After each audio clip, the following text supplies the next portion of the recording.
creatively come up with different sort of safe physical activities at home that you can do with your son. We can use various oromotor exercises. We can make the child smell all kinds of food that we are cooking.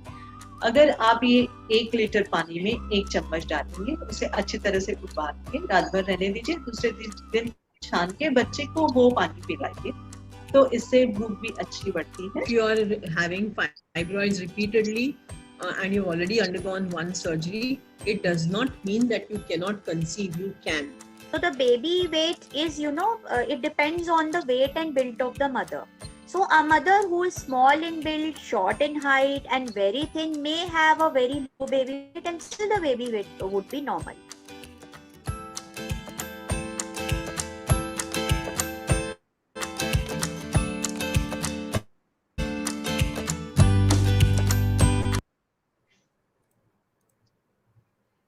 Good afternoon, everyone. Welcome to today's Parentune Live.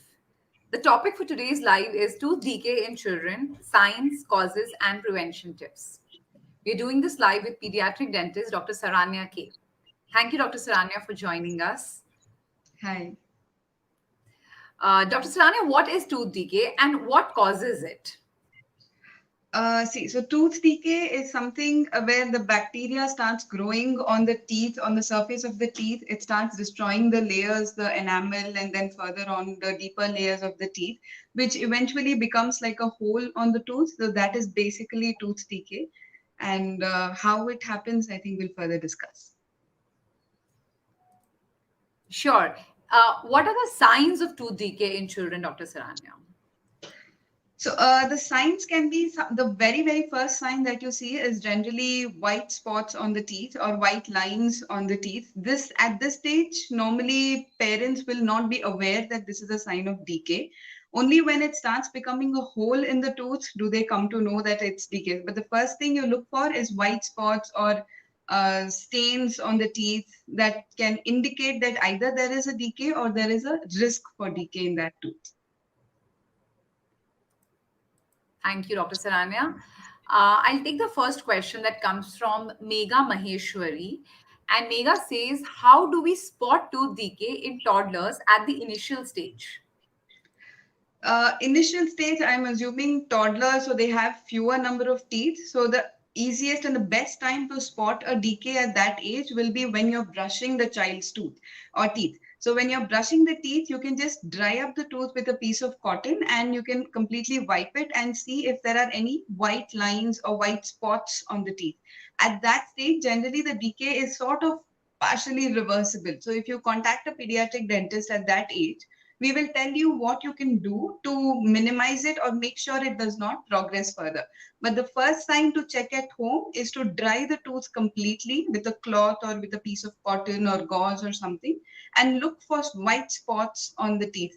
Mostly children who are still on feed, when they are consuming milk at night, the milk stays stuck onto the teeth overnight and that can sometimes cause decay. That's one of the most common reasons why decay happens in babies or toddlers. So that you can spot easily when the tooth is completely dried out after brushing. And if you notice white spots, that's a red signal for you when you should contact a pediatric dentist for a checkup. Thank you, Dr. Saranya. Hope, Megha, you have heard that.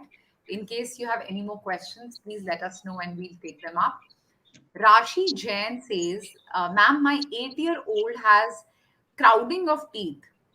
Will this get corrected on its own or he will grow up and this will grow up?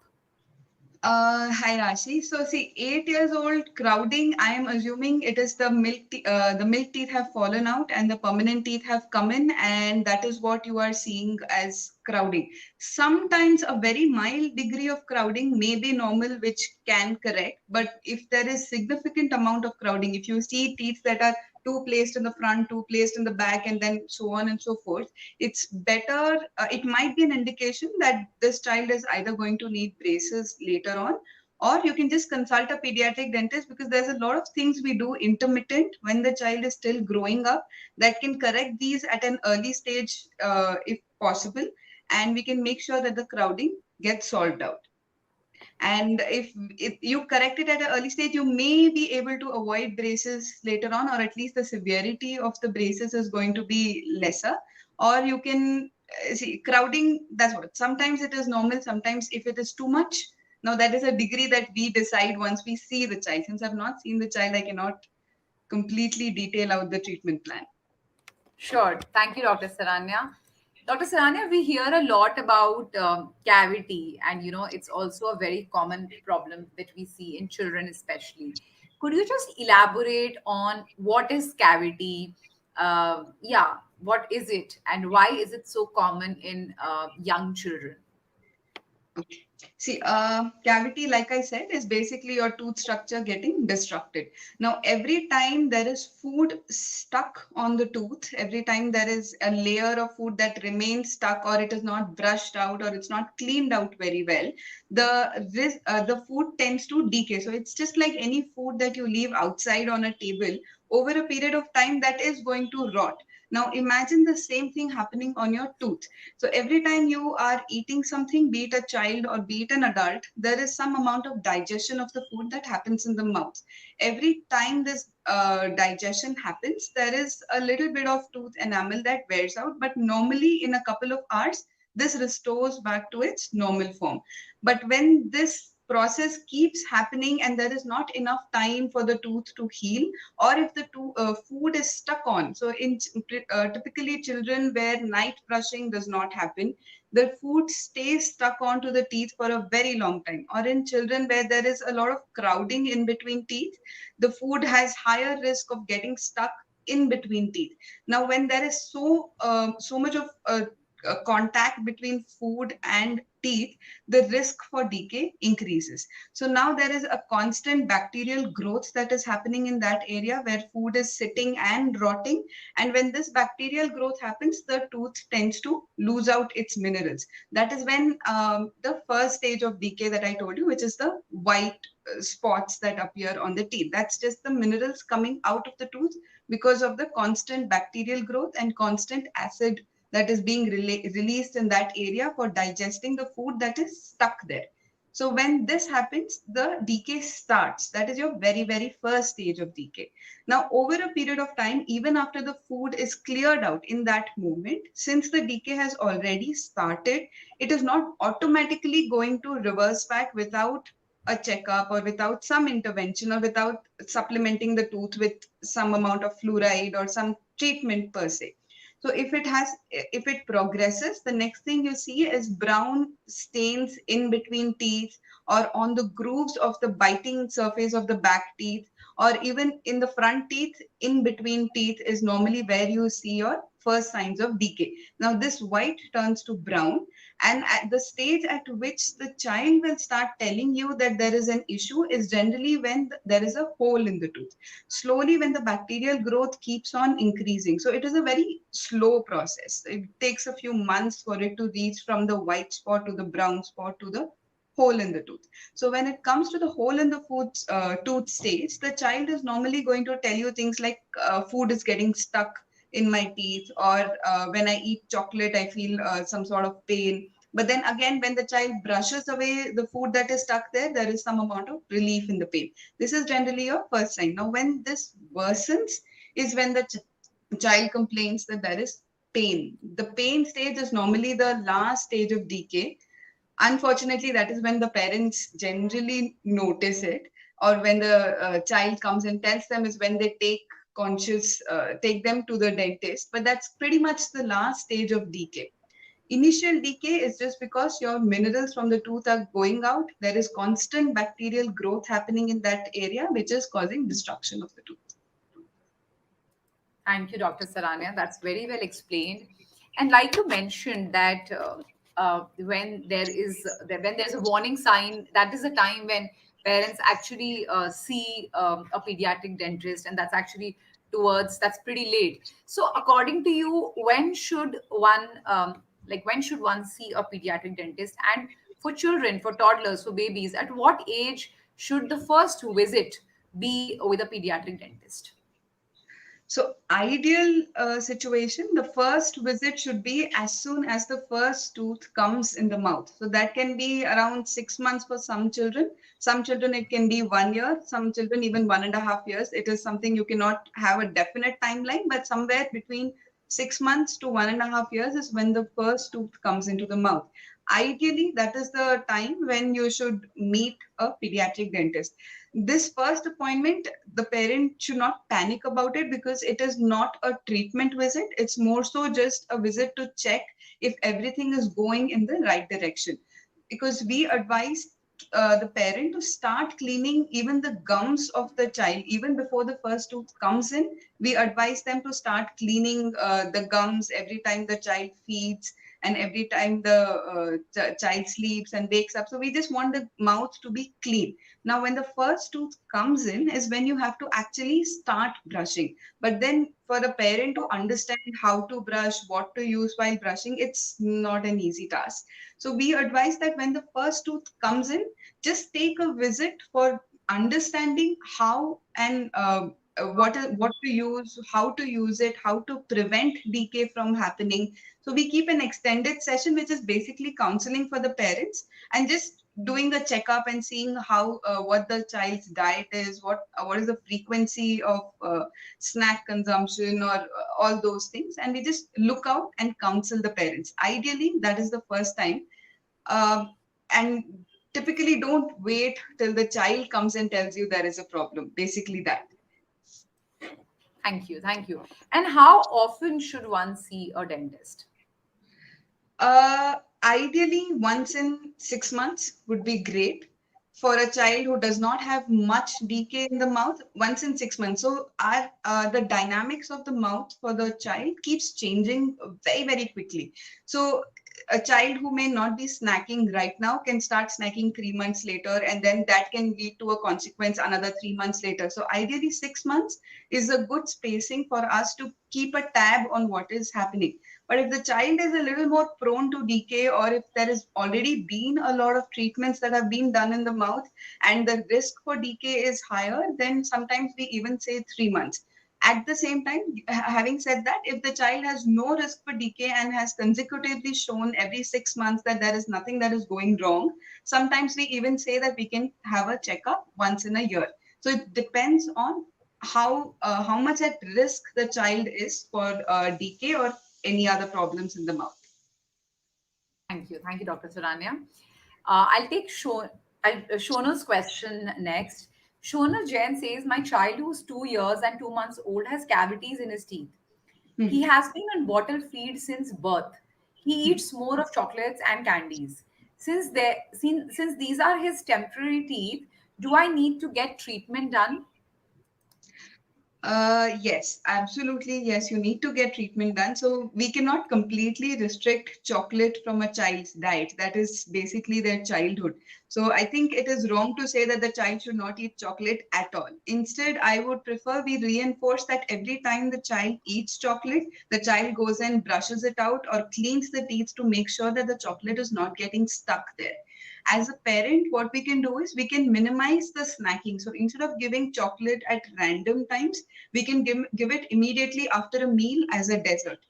And after the whole meal plus dessert is done, the child can rinse it off and then not have chocolate at any other time during the day. That way also you're minimizing the risk.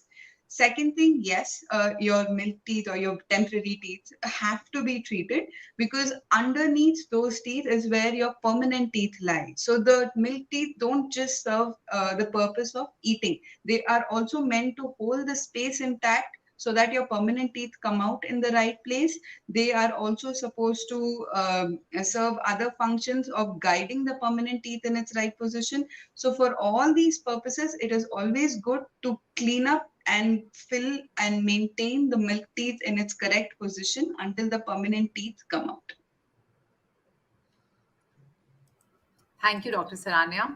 We are joined by Parentune expert pediatric dentist Dr. Saranya, and we're talking about tooth decay in children, the signs, causes, and prevention in this Parentune Live. Please ask your questions and we'll take them up in a short while.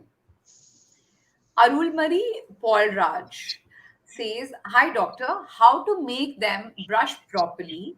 And if we brush them, they used to swallow the paste instead of spitting it. What kind of paste and brush to be used for children?" And she says, "My child is 2 years and 8 months old." Okay. For a 2 years, 8 months old baby, it is kind of normal for them to swallow the toothpaste. I mean, it's if you have ever tasted a baby toothpaste, it tastes something like jams and jelly. So the taste is nice. The idea of having that flavor is to motivate them to even use the toothpaste. So if the child is swallowing, it's okay. Let the child cross 3.5 years of age. Slowly, the child generally grows out of this paste. It's just a paste. The toothpaste you will use now is your basic kids toothpaste, which is your age appropriate ones you get in the market. You have something that is marked 0 to 2, and then 2 to 6, and so on and so forth. After a certain age, say after the child turns 6, or after the child learns how to spit the toothpaste out, you can slowly move the child to an adult toothpaste. It's just that the quantity you will use of the adult toothpaste is going to be very minimal. It's as much as a rice grain amount of toothpaste. You can slowly move to an adult toothpaste, but not yet, because the child is still swallowing. The swallowing is not so it's not so dangerous for a kid's toothpaste, because the amount of fluoride in it is comparatively lesser than an adult toothpaste. So if the child is swallowing now, you can just try to slowly wean the child out of that habit. The maybe use a lesser quantity of toothpaste that will make sure there's not too much lather in the mouth that is making the child swallow it. And your toothbrush per se, you just need to make sure the head of the toothbrush is small, the handle of the toothbrush is good enough for you to hold it, and you're able to reach every corner of the mouth and every corner of every tooth. That is all you need to look for in a kid's toothbrush. I hope I've answered them. Thank you. Thank you, Dr. Saranya. Arunmari, we hope you've heard that. And in case you have any more questions, please write back to us and we'll take it up. Bonta Biswas says, "My child is 7 years old. Her permanent teeth are getting unaligned. However, her temporary teeth were really aligned and beautiful. What could be the cause for the same, as none of us in the family have front two teeth unaligned? What can be done? Please guide me. Also, what is the right age for getting the treatment started?" Okay, so typically the teeth are not necessarily unaligned, like you're saying. So what happens is, if you're trying to compare it to the size of your baby teeth, your milk teeth or your temporary teeth, the size of your permanent teeth is bigger. And they will generally not come in the exact same position as your milk teeth. Since the tooth is bigger and wider, you tend to feel that they are a little forward, or they are little positioned in a different way. Most of the times these things get corrected as the child grows up. Having said that, you must also check if your child has any habits like mouth breathing. If your child keeps her mouth open at night, or if there is a habit of pushing the tongue through and pushing the through the teeth, or pushing the teeth with the tongue, if any such habit is there, then we might have to intervene and break the habit rather than correcting the teeth. So at this moment, you will not need to put braces or anything, but if you consult a pediatric dentist, then what we generally do is we evaluate for presence of any habits, predominantly mouth breathing or tongue thrusting, as we call it. If there is no such habit, then we let the things autocorrect. Your teeth, eventually, when all the other adjacent permanent teeth will come down, you will see that they start coming in a line. But if there is a habit, then we will try to break the habit so that the teeth come back to its right position. Other than this, at this age, no correction per se is needed. Later on, if you ask me when to start braces or something, that's probably when all the permanent teeth have come in and settled in the mouth, is when we start braces. But that's too far-fetched a thought to think about right now. Right now, we will just focus on if there is any habit that is causing this. It may not be hereditary, because habits are not generally hereditary. But if there is a habit, we will correct the habit now rather than correcting the teeth position immediately. Right. Thank you, Dr. Saranya. Dr. Saranya, what is the role of sugar? Since a lot of parents have this issue that my child really likes to have chocolates and candies, and that is leading to tooth decay. So why does sugar intake, or for that matter, drinks, the caffeinated drinks like the beverages, what is the link between that and issues in the teeth? Okay. See, sugar or caffeinated drinks. So this is not particularly for children only. It is the same for children and adults. The higher amount of sugar you consume, of course, the risk of decay is more because sugar ferments around your teeth. When that happens, again, like I mentioned earlier, there is a release of there is some acid and bacteria that comes together to digest the food that is there. For sugar, the bacteria, the environment that forms in your mouth is more conducive for bacterial growth as compared to the other fibrous or regular vegetables and fruits or even natural sugars that you take in for that matter. But the processed sugars that you get, that gives a very conducive environment for the bacteria to grow and to multiply. So that increases your risk of decay. Now, more than the amount of sugar you consume, it's how frequently the sugar or the aerated beverages are taken. So if the child is, like I said, if the child is taking one piece of dessert after a meal and then rinsing his or her mouth, the risk for decay is not as much. But if the child is going to take breakfast and then after an hour or so, again, snack on some sweet, then another snack and then lunch and then a couple of snacks in between and then dinner, you're not giving your mouth, the child's mouth, enough time to recover from all the bacterial growth that has happened. If there is, so basically it's the frequency. So if you have to give the child sweet, try to combine it along with a meal. If not combined with a meal, make sure that when the child takes sweets, it's not like I said, it's not right to tell the child to completely abstain from chocolates and sweets and take their childhood away. So that's something you cannot take away from a child. So if you have to give it to them, try to combine it with a meal. And after every sugary food, be it a drink, be it chocolate, be it anything other than natural sugars, any processed sugars, you just have to make sure that the child has rinsed his or her mouth or brushed away anything that is stuck on the teeth. And if possible, the kind of sugar that you give, try to moderate that. The amount, the kind, and the frequency. These are the three things you really need to keep in your mind. The amount of sugar is, again, depends on the child, how much he prefers to take. The kind of sugar, try to give things that dissolve quickly as compared to things that are sticky. So there are candies which stick onto the teeth for a really, really long time. But if you give the child some juices, then the juice, if they take it in with a straw, it is in contact with teeth for a very small amount of time. The risk for decay reduces there. So anything that does not stick onto the teeth, anything which is not very sticky. So caramelized chocolates stick on for longer. Normal chocolates that melt in the mouth don't stick on for longer. And if you rinse it out, it comes out. But caramel doesn't come out that easily. This is one example. So similarly, just look at what the child is eating. Try to avoid things that stick for longer and try to reduce the frequency of the intake. Thank you. Thank you, Dr. Saranya. I'll take the next question that comes from Shruti Beniwal. And Shruti says, my child is 5 years old and he has gap between his front two teeth. What can be done to reduce this gap? Are there any natural ways to reduce this gap also? Also, please suggest some food items which can help with the same issue.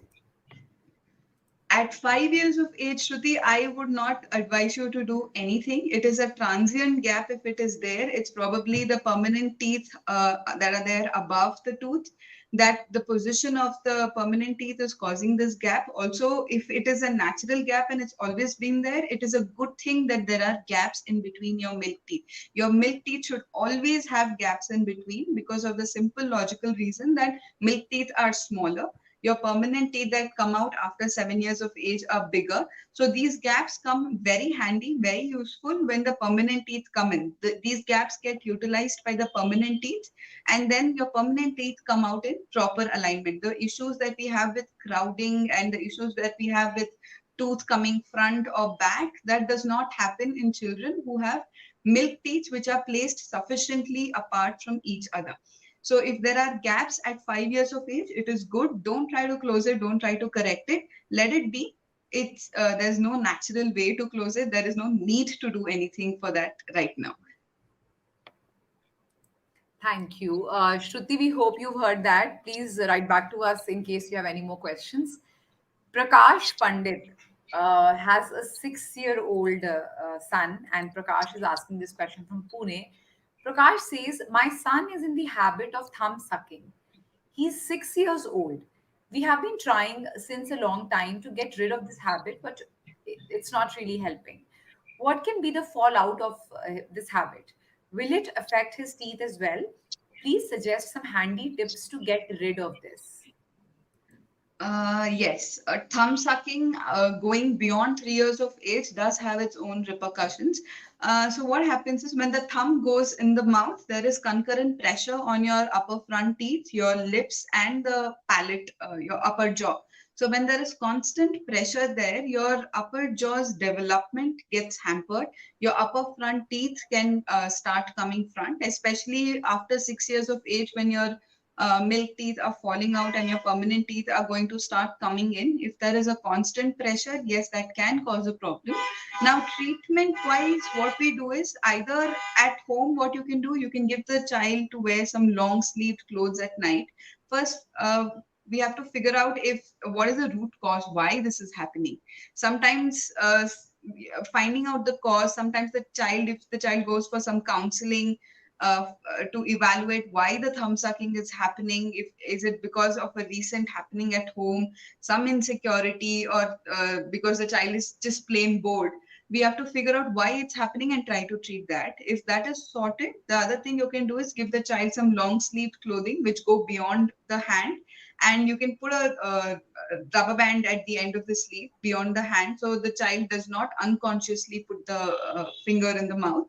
If none of these work, of course, most of it parents generally try at home already, putting chili and neem and bitter things on the finger so that the child doesn't put the finger in the mouth. So if none of this has worked and even long sleeved gowns don't work, there are thumb guards that we give that make sure that the finger, it's more of a reminder therapy for the child. If none of it work, then clinically we try to put a guard inside the mouth which makes sure that the thumb does not come in contact with the teeth or the palate, and we try to prevent further damages that can occur because of the habit. So if at home remedies, if you want to try, you can try with putting neem or any bitter chili or something on the finger so that the child doesn't suck on it. Or you can try wearing long sleeved clothing, which can prevent unconsciously placing the finger in the mouth. Thank you, Dr. Saranya. Deepa from Bangalore says, my kids are fond of eating more sweets and chocolates. They eat chocolates almost every single day. Though I brush their teeth every day, I'm much worried about tooth decay. So far, they do not have any decayed tooth. Can you please give me some tips to prevent that it does not happen in the future as well? So far, if your children do not have decay, clearly you're doing something right. That in spite of taking in so much sugar, there is good. If the brushing is going on right and there is no decay, there is nothing much to worry. Like I said, try to just reduce the frequency of eating sugar gradually. It is not going to happen in one day. So just try to reduce the frequency as they grow up, and just make sure that the brushing is going fine. Apart from this, there are a lot of preventive procedures that we do in clinic, like we seal up the grooves on your teeth and we make sure that food or chocolates or anything does not get stuck in the grooves, and the chance for decay comes down. We also apply fluoride varnish professionally in the clinic, which again reduces the risk of decay in children. So that the fluoride varnish is something we do on a yearly basis or 6 monthly basis, depending on the risk of decay in the particular child. So if you want to add on to what you're already doing, you can just meet a pediatric dentist and get the fluoride varnish and the sealants, these preventive procedures done, so that it is a little more reassuring that at least one risk has been eliminated. Other than that, just controlling the amount, quantity, and frequency of sugar and regular brushing will do the job at home. Thank you, Dr. Saranya. Avni from Patna says, my child is 1 year and 5 months old. he does not have a single teeth out yet. Is this normal? It can be normal. Typically, boys tend to have a little delayed eruption of teeth. So it can be normal, but if you are very, very concerned and if you don't even notice bumps, generally teeth come out before the teeth come out, we notice some bumps on the gums, on the upper and lower front teeth region. There is a little bumpy layer of gums that we see.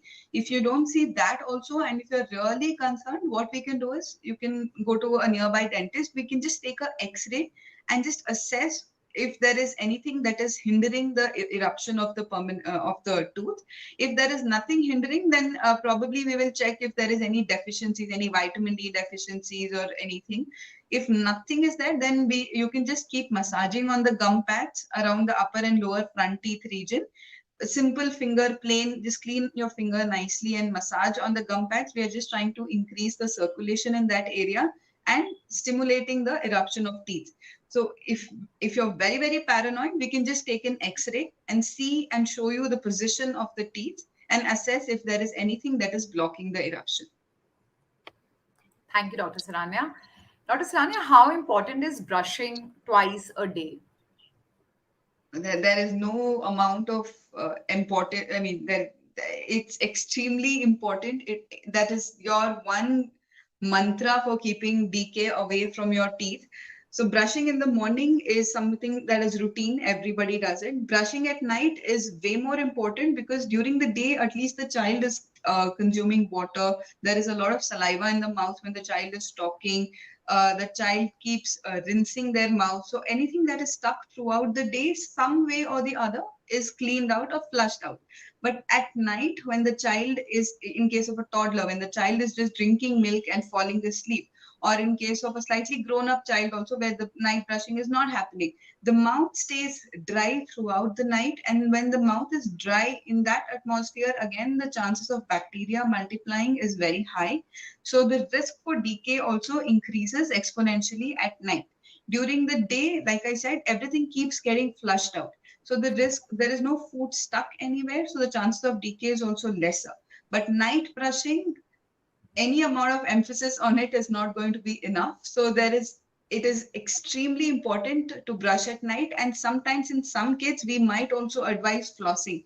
So like in the other child we spoke about, there were gaps in teeth. Such children don't generally need flossing. But if the teeth are placed too close together, or if there is any crowding in teeth, flossing can also be a good idea to make sure that nothing is stuck in the teeth, especially at night.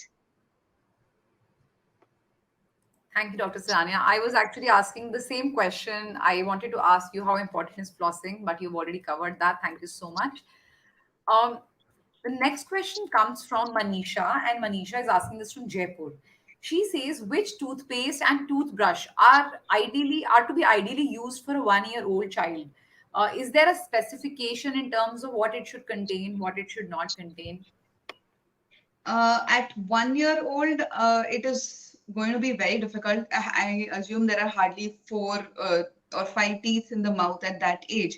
So if it's going to be really difficult for you to brush. So try to use a finger brush to start with. It is a silicone brush that you can just wear on your finger. Maneuvering a big brush in such a small baby is going to be very difficult. So a finger brush will be easier for the parent to handle. And a toothpaste, you can start with a very basic infant toothpaste that you get in market. It can be non-fluoridated to begin with because the risk of swallowing is way higher. So you can start with a non-fluoridated toothpaste till the parent gets a hang of how to brush and how to clean. Once the parent is very confident, they can move on to a slightly fluoridated toothpaste. That's your basic kids toothpaste. But initially, start with a non-fluoridated toothpaste. It's available across a lot of brands in any pharmacy or supermarkets. Any non-fluoridated toothpaste to start with, and finger brush for a 1-year-old will be good. Later on, you can change age appropriate. Thank you so much, Dr. Saranya. Priyanka says, what precautions are to be taken for a 3-year-old who's fond of fried foods like pakora, samosa, French fries, etc.? Also, my child hates to brush his teeth. So now that's a very tricky situation here. What would you like to tell Priyanka? Fried foods per se, I do not have any like.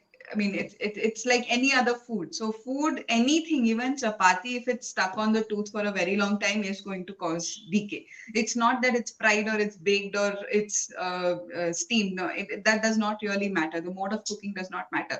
So it's more of how frequently the French fries are eaten. If they're all eaten in one sitting, and then after that the child brushes or rinses the mouth, then there is not much of an issue. But if the French one packet of French fries goes on for like 2-3 hours and child goes on munching or goes on snacking, yes, the risk for decay is very high.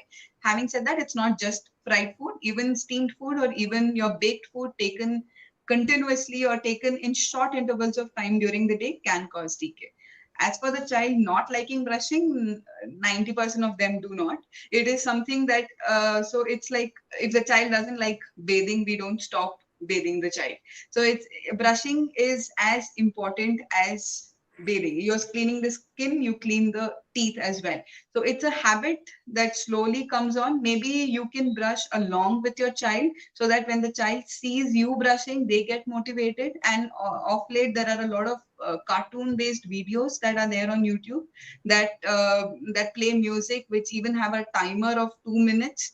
And watching the video while brushing can also encourage the child to brush more, or it can be a family event, or you can maybe give one toothbrush in the child's hand and let them toy around your mouth to for them to understand that it is important. And as it's a slow learning process. It's no child comes out very enthusiastic about brushing so early in life. Thank you. Thank you so much, Dr. Saranya. Shweta says, I see cavity like yellowish mark. What in she's not mentioned the age of her child, but she said she's seen cavity like yellowish mark. What can I do to remove those? If you're seeing a yellowish mark, that is probably the second stage that I've mentioned earlier. It's your first was probably a white spot, which is now slowly turning yellow. There's nothing much you can do at home to clean it, but if you visit a dentist, we might probably just brush it off and check if it has already become a hole or if there is a chance that it's going to become a hole.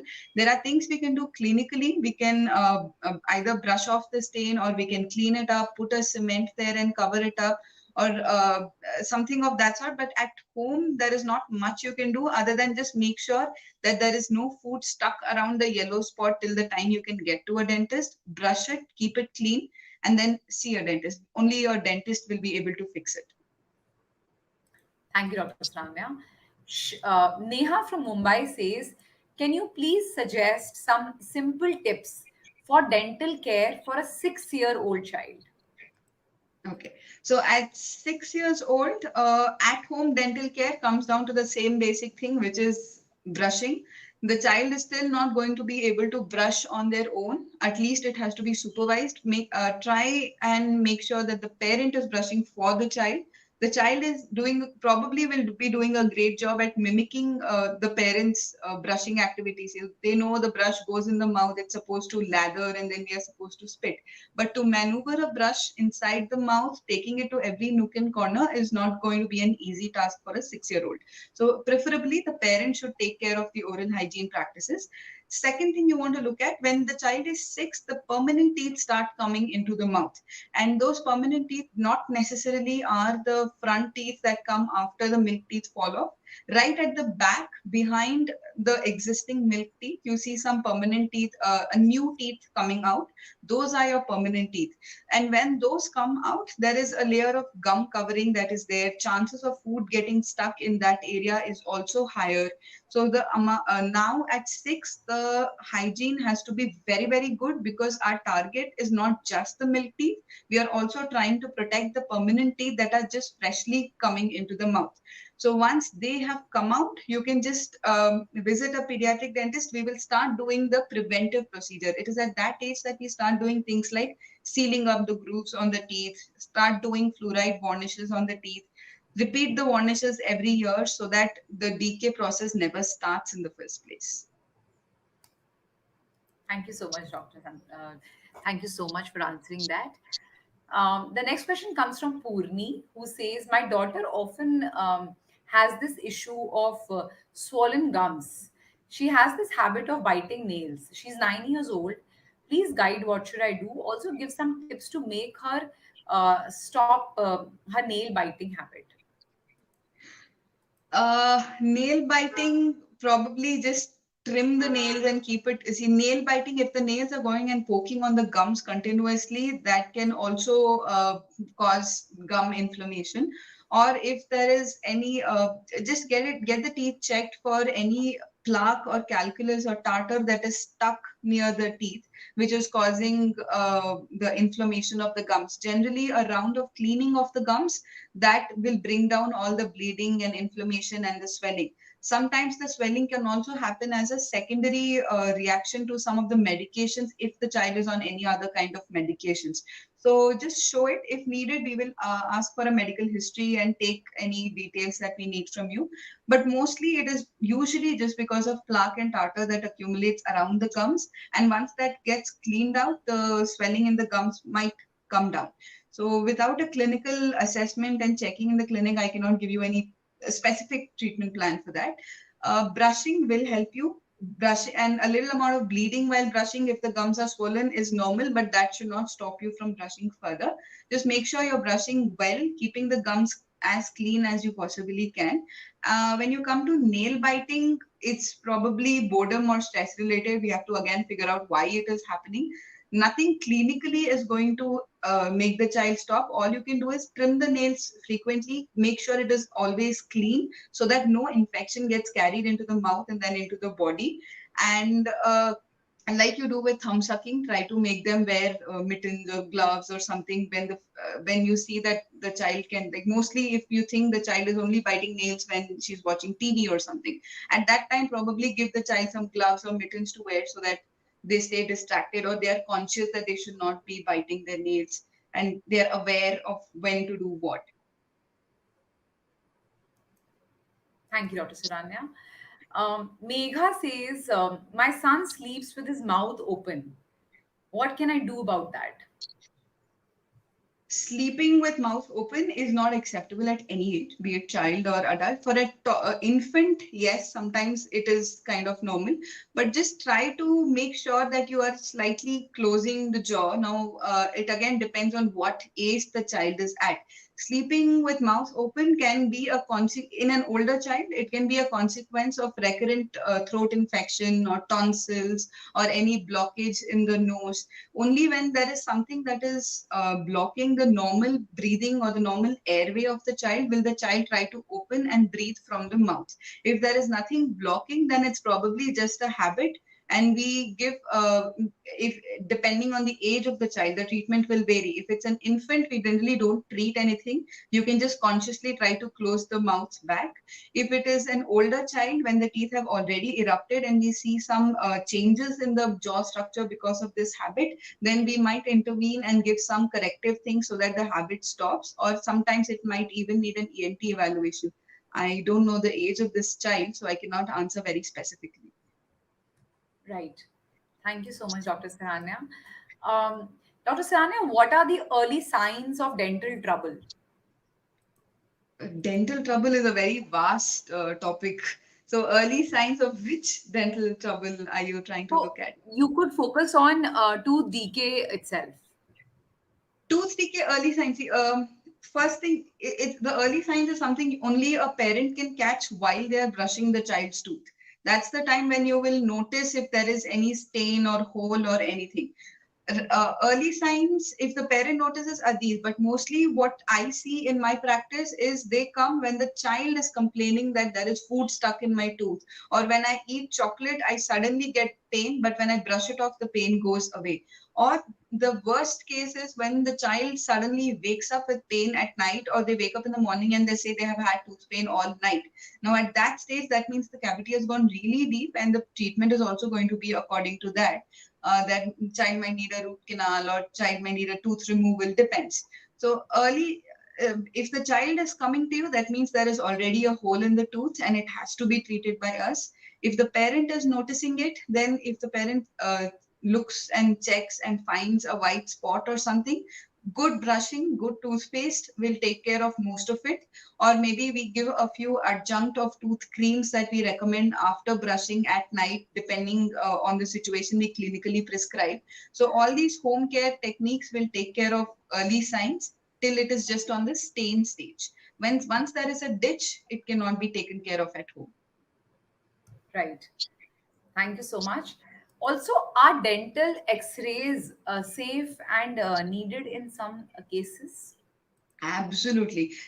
So dental x-rays, they help us assess the extent of the decay. So when it is really superficial, we don't usually take x-rays. When it is a very small ditch, again, we don't take x-rays because it's clinically entirely visible. Now, when the child has pain, or when the child complains of sensitivity, or when the child complains that food is getting stuck, we generally prefer to take an x-ray to see how deep the cavity has gone. That helps us in diagnosing what kind of diagnosis, and to decide what kind of treatment the child will need. Also in kids, x-rays, they help us to they show us where the permanent teeth are seated above or below the milk teeth.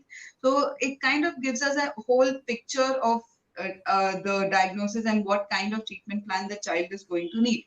As compared, and when you talk about safety, yes, it's absolutely safe. The exposure rate is much lesser than any other leg or chest X-ray that you take. The exposure is very minimal. There's a lot of technology has come up quite a bit to minimize the exposure more and more for children. So yes, it is completely safe, and we do need it when for diagnosis purpose. Thank you. Um, Anushka from Hyderabad says, my 7-year-old likes to bite 10 to 12 ice cubes in a day. Is this normal? Is this a psychological issue, or should I consult a dentist? Definitely the biting is not because of a dental issue. So a dentist, what will happen is if there's too much ice cubes, the child can have sensitivity. Any extreme temperatures can cause sensitivity in teeth, be it children or adult. Other than that, biting of ice cubes, if the child bites on it too hard from the front teeth, there is a risk the tooth might chip or something. So if that is not happening and the child is just sucking on it and dissolving it in the mouth, it is just a phase. It might just go over a period of time. And maybe it is, it's just a psychological growing phase. I don't think it really needs any intervention. As long as the child is not biting hard on the ice cube, or the child does not have sensitivity to that cold, it's all right. Thank you so much. Dr. Saranya, please suggest 3 do's and 3 don'ts for healthy teeth in children. All right. So do's, the one mantra, which is your brushing, morning brushing, night brushing more than anything else. Flossing if you think the teeth are placed too close together, and giving a high fiber diet, which can itself be self-cleansing, and visiting a dentist every 6 months for just a regular checkup can keep most problems at bay. Don'ts will predominantly be avoiding processed sugars, avoiding the frequency, reducing the frequency of snacking. Maybe breakfast, snack, lunch, snack, and dinner, that is appropriate, but too much of snacking in between these can increase the risk of decay. If you notice that the child has any habit where the child is pushing the tongue through, or if there is breathing from the mouth, or sleeping with mouth open, or snoring, or any of that, consult a pediatric dentist. We might just check if there is anything else going on, and we will treat these conditions early enough so that it does not become a bigger problem later on. So don't ignore anything that you see. Milk teeth have to be treated, and assuming that milk teeth hai, gir jayega, and you don't have to treat it is definitely a don't. Thank you, Dr. Saranya. Thank you so much for giving out this valuable information in today's live and talking about some important tips and the do's and the don'ts. Thank you so much for your time. We'll be back again on Monday with a Plus Live on how to handle anger and irritation in your child. And we'll do this with clinical psychologist Kumkum Jagdish. And the timings would be 2:30 to 3:30. Please join us. Thank you so much, everyone. Take care of yourself. Thank you so much, Dr. Saranya. Thank you. Thank you, Saranya.